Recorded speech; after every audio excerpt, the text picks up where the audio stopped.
In a small village in Kadari Kingdom, tucked between the rolling hills and the red dusty roads, there lived a young lady called Zelma. She was a hard-working woman from a humble background.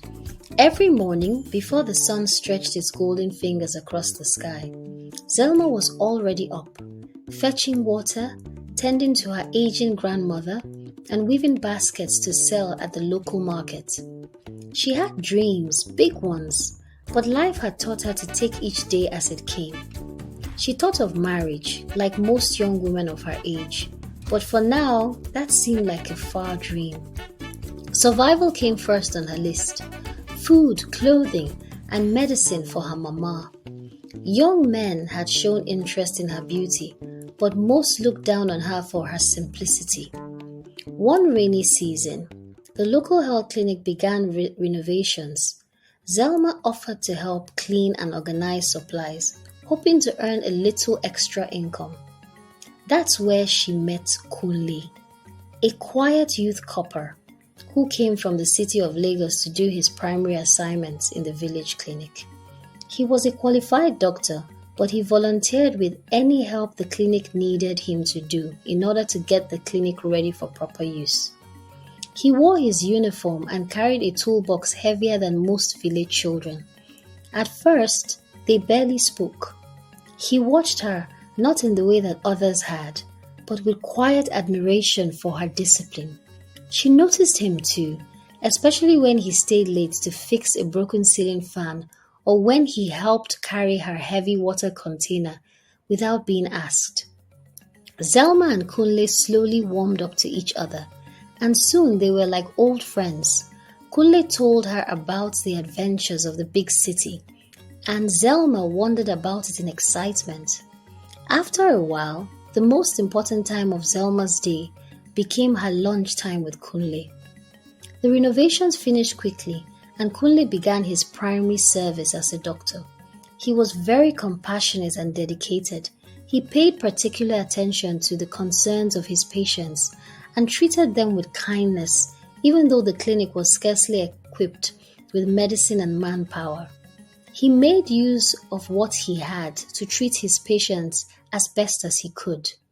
He brought hope to the small village. Zelma began to admire him for his humility and compassion. One day, Kunle and Zelma walked home together. They took the shortcut beside the village stream. By now, Zelma had grown fond of his city stories and found comfort in his warm smile.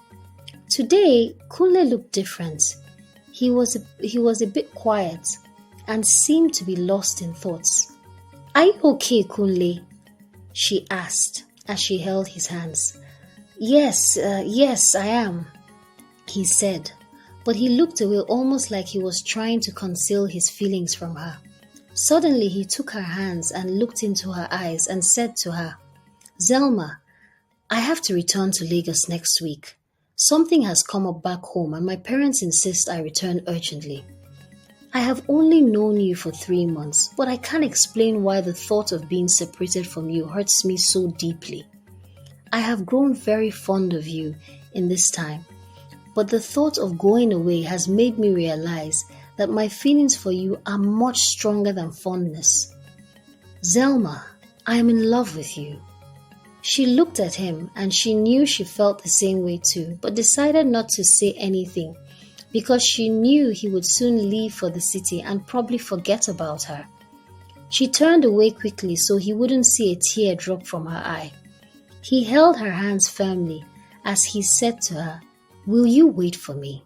I will come back for you once I settle down at home. You see, my father owns a big hospital in Lagos, and the family wants me to formally take over from him because of his declining health. Once I get things running, I will come back for you." Zelma shook her head. She didn't say a word, so he wouldn't hear the emotions in her voice. They hugged each other tightly and walked back home quietly. That night, Zelma didn't sleep much. She feared Kunle would forget about her, and she knew she had grown to love him. The day of his departure came, and she cried as she waved goodbye to him. And his bus rolled out of the park.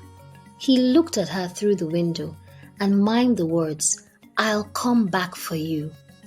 Months passed and Kunle had not returned. She had only received one letter from him due to the epileptic postal service in her village.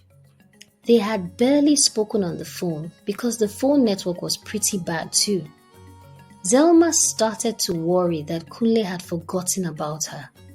She buried herself in work and spent time looking after her grandma so she wouldn't think about him. But even her grandma could tell there was something wrong with her. One day, after she gave her grandma her drugs before bedtime, her grandma put a hand on her shoulder and said to her, "Don't worry, my daughter. If he is yours, he will come back for you." She looked at her and hugged her. Zelma listened to her grandma but struggled with the belief of the likelihood of the words she said. The next day, Zelma started off with her normal duties. She went to the stream to fetch water. On her way back, she could see a crowd gathering in front of her hut. As she went close, she saw two cars parked in front of the hut. She wondered who would come with such expensive cars. She kept on going and soon she saw him. He was standing in front of her compound with a warm smile and his handsome face. Kunle was back for her. She dropped her water pot and ran to him. They hugged each other passionately and stopped to look into each other's eyes. He introduced her to his family members who had come with him. Then he looked at her and said, "I have come back, my love. I told you I will. I have come to make you my wife. Will you marry me, Zelma?" With tears in her eyes, she looked at him and said, "Yes, yes, I will." They married quietly, surrounded by family and neighbors, and the scent of ripe fruits and celebration. They relocated to the city and took her grandma with them so she could get better health care. Zelma never imagined that love will find her in shared labor, kindness, and laughter during the hardest days of her life. And so, from humble roots and unexpected beginnings, love bloomed, not like fireworks in the sky, but like a steady fire that warmed the heart. The end. Kindly like and subscribe.